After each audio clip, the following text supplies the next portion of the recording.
Kia ora, good evening, I'm Hannah Wilkins. It was all hands on deck in Bluff as the season began for the popular molluscs. Fishing crews were up bright and early, heading out to sea for their first catch and hoping for a better start to the season this time after a tough few years. Hauling in the morning's catch after a successful first day back on the job. It was an early start in Bluff for this crew, fishing boats venturing out to sea in Fovo Strait for the first day of the oyster season. Marina fish and oyster crews started dredging at 4:30 in the morning, returning with their quota after 5 hours work, and were very happy with the quality of their first haul. Yeah, no, it was the oysters are in far better condition than they have been for the last couple of years, and we had a better first day than we did sort of the year before. It's been a rough couple of years for the Bluff oyster industry, but Greg Mead is glad to see the quality is good. He admits the first day went better than expected, both with the quality of the oysters and also the ocean conditions. Oh, perfect, mate. Yeah, no, you wouldn't get any better. It's just dead flat like it is in the harbour here, pretty much. The oyster season continues through until the end of July. The delicacies have their fans across the country and will be going on sale in restaurants and takeaway shops over the next week, although the popular Bluff Oyster and Food Festival has been put on hold for another year. In Bluff, the South Today. New data has just been released for Dunedin that's described as like putting on X-ray glasses, showing changes in the city over the past decade. Otago University researchers have used laser-accurate elevation data to create a heat map that could help fight against erosion issues at St Clair Beach. Professor Pascal Sergey walking over the ever-changing sand dunes at St Clair Beach. He's been looking into the dynamic changes in the landscape over the years. To help understand those changes, the Otago University School of Surveying has created an interactive 3D map. It compares light detection and ranging data from 2009 through to 2021. This map shows changes over those 12 years across the whole of Dunedin, ranging from vegetation growth at the Botanic Garden through to demolition ahead of the new hospital build. It's a little bit like putting your X-ray glasses and seeing beyond the data what the data itself, either on the first or the last date, may not reveal you immediately.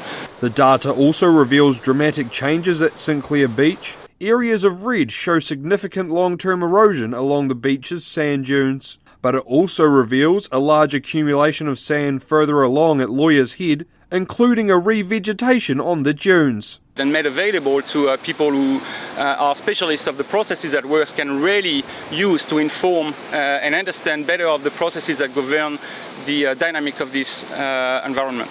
Creation of the publicly available interactive map coincides with the launch of a new curriculum for Otago's surveying students. They'll learn how to use and manipulate this data to assist with problem solving in the future. In Dunedin, the South Today. Christchurch ratepayers might be in for a shock when they visit their letterboxes. The City Council was on the lookout for residents using more water than average, and new rules might result in a bill. Invoices are being sent out to Christchurch's excess water users starting this week. The Christchurch City Council implemented a new payment scheme in October last year, targeting the city's high water users. Under the new rules, property owners in Christchurch and Banks Peninsula will be charged a fixed rate of $1.35 for every 1,000 litres they use over the 700 litre per day limit. This has resulted in more than a few dried out brown lawns. Bills will not be sent out for $25 or less, but most are likely to range from $80 to $400. A council spokesperson stated the main reason for the water charges is to help reduce the demand on infrastructure, allowing them to offset major investments required to upgrade the supply network. The council reports they've already seen a reduction in water use across the district since rolling out the new rules. In Christchurch, the South Today. Tourism Minister Penny Henare has made his first visit to Queenstown in the new role, ready to roll out a new action plan by the government. It's aimed at improving the state of the tourism workforce and includes an accreditation scheme to encourage employers to go the extra mile in attracting good workers. Coffee, jet boats and speeches was the order of the day, as recently promoted Tourism Minister Peeni Henare visited Queenstown. His key job was launching the government's new Better Work Action Plan. The package includes 6 proposals and 14 initiatives aimed at addressing 4 big issues around the tourism workforce: fluctuation in demand, paying conditions, firm scale and future gaps in skills. The Tourism and Hospitality Accord will require businesses to meet new workplace standards. The Minister believes the plan's goals will improve conditions so that tourism is a job of choice for workers. Cultural awareness, we want to look towards how science and innovation might help us in this space. We want to make sure that we are able to continue to prepare for the kinds of what they call flux and flex. Henare took the opportunity for a thrill ride on the Shotover jet. The high-profile tourist attraction is one of many businesses in central Otago that he hopes will benefit from the new initiatives. No, that was absolutely awesome. One of those smile from ear to ear. I call it hair raising, but I don't have enough of it.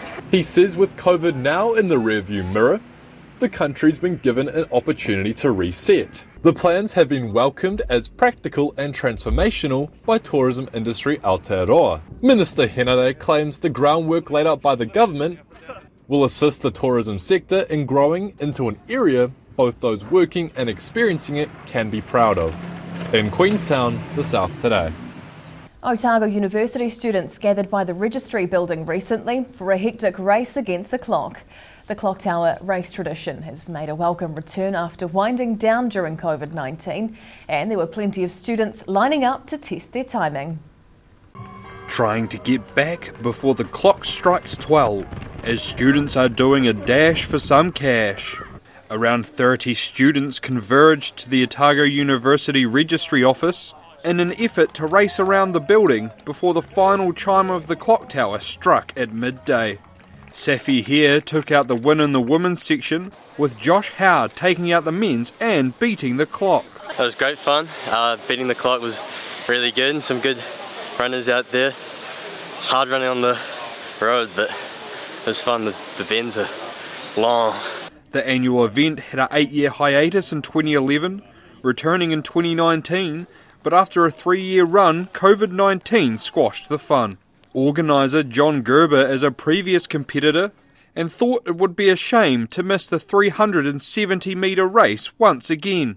There was a lot of support from OUSA and even the Clock Tower staff, and yeah, they were very appreciative of me doing this again. So yeah, I'm kind of glad that we set it up.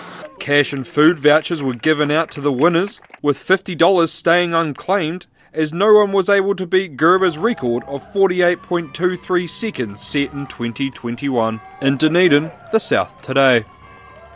An innovative audio project is uncovering personal stories from the Christchurch earthquake and bringing them to a new audience. Earthquake Stories is a free listening tour aiming to bridge the gap between the pre-quake and post-quake city. Experiencing the streets of Christchurch before and after the Canterbury earthquake. All you need is a smartphone to unlock this free audio experience. We couldn't see the damage to the cathedral then, it was just too much dust. A self-guided tour that takes you around key sites, including the Christchurch Cathedral and the former Forsyth Bar building. It's a 30-minute memory walk that takes you from Quake City Museum to the Earthquake Memorial. And along the way, you hear stories from people who were in the city on the 22nd of February 2011. The tour's creators acknowledge the experience may be difficult for some with direct memories of the disaster. We believe that storytelling is a really important part of healing, so we hope that that's what it can offer to residents. The audio tour has been released to mark the 12th anniversary of the 2011 Christchurch earthquake that claimed 185 lives. In Christchurch, the South Today. Still to come on Southern Newsweek. The Papatūāi Challenge got underway last weekend, attracting hundreds of runners to the Catlins. And a group of Dunedin friends are using fashion to help raise funds for those affected by Cyclone Gabrielle.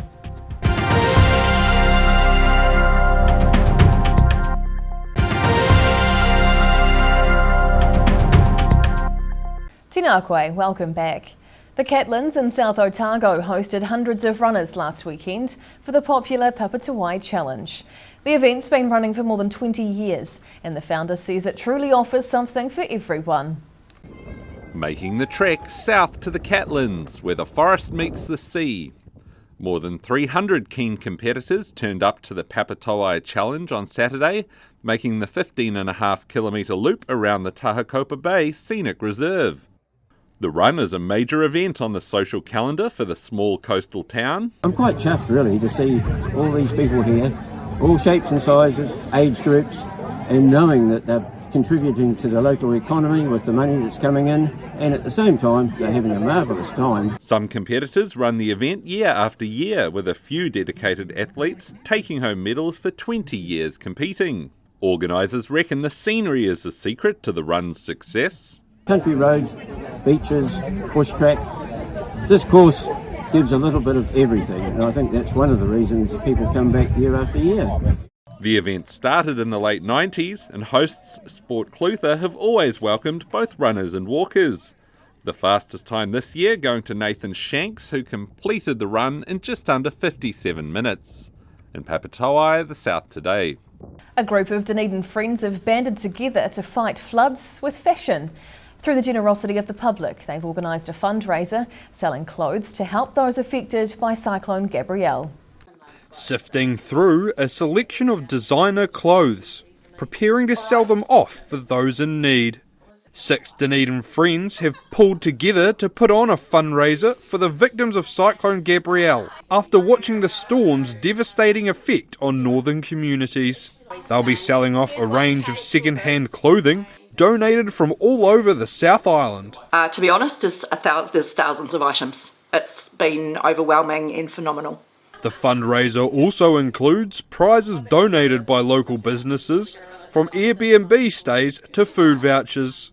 The clothing selection includes a bunch of local and international designer labels. All of the local Dunedin fashion brands, and plus a whole raft of other stuff. So there's something for everybody, and we've got really good price points. The sale's being held this Sunday at the Kaikorai Rugby Club, with entry by gold coin donation. All proceeds plus any unsold clothing will be donated to the Red Cross. In Dunedin, the South Today. A World War II aircraft that's been earthbound since 1958 is almost ready to take to the skies once again. The vintage Harvard plane holds a special place in New Zealand's aviation history and in the heart of the pilot who restored it. More than just a new coat of paint, this 77-year-old warbird has been reconditioned inside and out. The work was done by 2024 Workshops, along with a lot of help from the plane's proud owner, and they reckon it's less than a week away from a test flight. And we went a lot further into it than we kind of anticipated, but it's certainly a pretty special aeroplane and looking forward to getting it flying after 65 years nearly. The 2-seater plane was initially used to train Kiwi pilots during World War II, but later found a second life on the ground as a practice airframe for aircraft engineering students. The owner says he's been searching for a candidate for restoration for a long time. So I had my first ride in Harvard when I was about 13 years old, and that kind of sparked a bit of an interest in the aeroplane. The plan now is to get the plane certified for safety so they can commence flight testing. The team hope they'll be able to show off the warbird in the skies over Wanaka next Easter. In Wanaka, the South Today. Coronet Peak might be lacking in snow at the moment, but there was plenty of high-speed downhill action on the slopes last weekend. The National Mountain Bike Championships drew hundreds up the mountain, steep ski-field terrain offering the perfect testing ground for competitors. Hot on the trail as the 2023 Mountain Bike National Champs takes off on Coronet Peak in Queenstown. 150 riders have travelled from across the country to the resort town to take each other on in the 2-day event. The championships is broken up into 2 categories, cross-country and downhill. Each event has divisions ranging from under 15 all the way up to masters, allowing riders of all ages and skill levels to take on the hill. Yeah, so seating went well. Good for the amount of nerves that I had dropping in. Yeah, it's been going good. I mean, my seating run was a bit sloppy, just too many mistakes, but that's what seed runs are for, you know, iron out the mistakes for your race run. Spectators were treated to a show as riders flew down the track over jumps and rocks in under 3.5 minutes. Kiwi legend Jess Blewett says she's happy to see so many women at the event after recently hosting the Coronet Peak Ladies Ride. A big thing I gotta say is there's a lot of chicks, so yeah, it's really cool to see a lot of girls out racing. Yeah. Jess Blewett finished her day with a gold medal in the elite women's downhill, and Toby Meek taking first place in the elite men's division. In Queenstown, the South Today. Still to come on Southern Newsweek. Cantabrians got the chance to see what happens to their rubbish at a recent Eco Waste Centre Open Day. And former Otago Vaults bowler Neil Wagner played a pivotal role in achieving a momentous win for the Black Caps.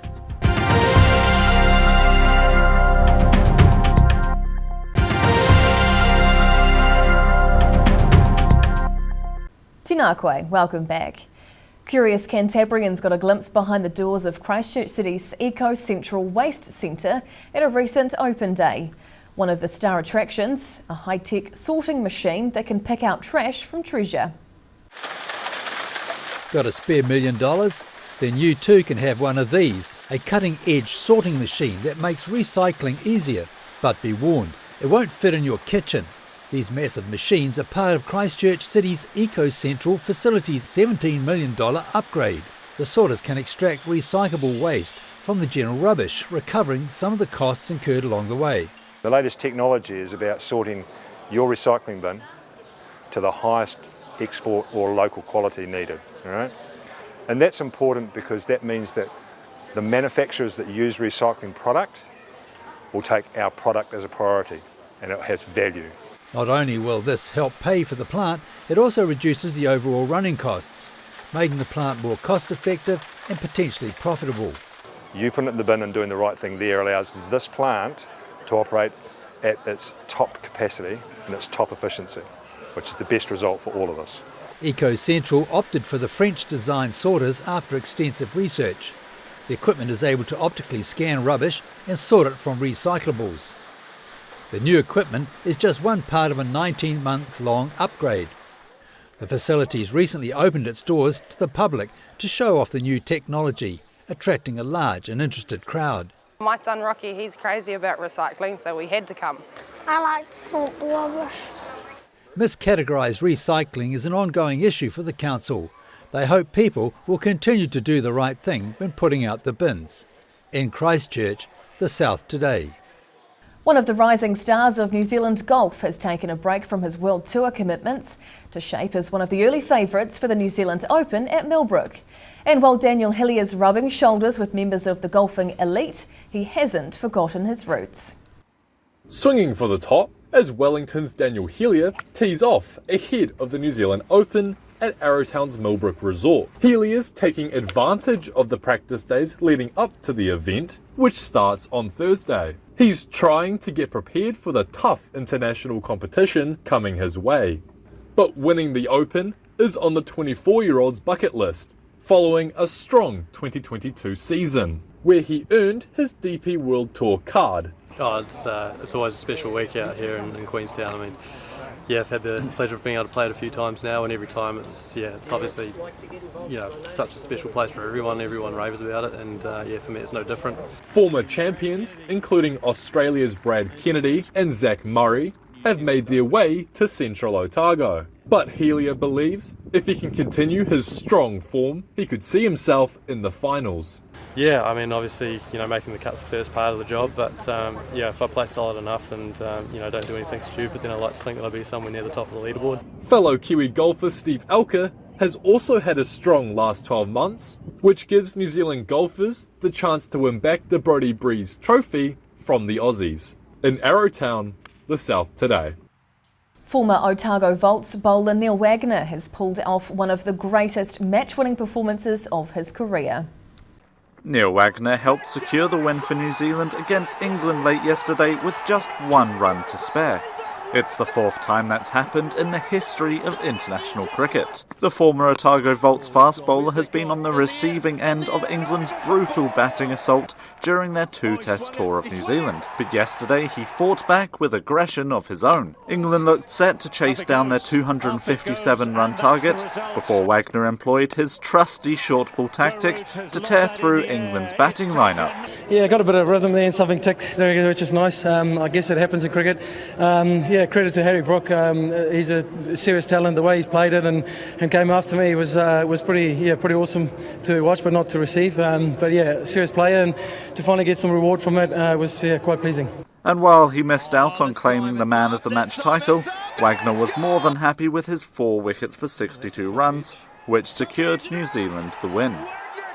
Horse riding veteran Annie Horton was among a large group who ventured out on this year's Goldfields Cavalcade. It was set to be her last one, and she went out with a bang. Annie Horton set out on a borrowed horse named Salty for her final cavalcade hurrah, the horse bucking her off on the first day, cracking 3 of her ribs. But even that couldn't deter her from her final ride, as she managed to return to the group the same night. Horton's attended 25 cavalcades and says she really enjoys the camaraderie and connection with the animals. Yeah, it's something about being on a horse and being one with your horse, although this particular time I was one with the ground. The cavalcade group made their way through Alexandra and will continue through central Otago before finishing up in Miller's Flat on Saturday. Across the South today. Golf clubs near Gore have taken a new approach to attracting players and fans this season. With poor turnout for their sevens tournaments in recent years, the bosses have given the game a shake-up by adding more players to the mix. Trading out sevens for tens as Southland rugby clubs prepare to change their game. The Advanced Agriculture Tens is a new rugby tournament which celebrated its inauguration over the weekend in Waikaka. The new format was created to replace the annual Sevens tournament after declining turnout on the field in recent years. Just with numbers starting to slide a wee bit, with university starting and students turning up, and also with COVID that hasn't helped, we've established this Tens tournament. The event was well received, bringing together 3 women's teams and 3 men's teams from around the district. It was our first hit out for the season, blew out the cobwebs. We've got a lot of new girls. We're sort of rebuilding this year. The girls played really well. We only had 10, so no subs, so we gave it our all. The men's event was won by the Harriet team, with Midlands taking out the women's tournament. The new format saw a strong turnout and enthusiastic support from players, ensuring it's likely to return next year. In Waikaka, the South today. That wraps up this edition of Southern Newsweek. For the latest news and videos from the Southern region, head online to odt.co.nz. And you can follow Channel 39 on YouTube to catch our news bulletins on demand. We'll see you again next week. Mā te wā.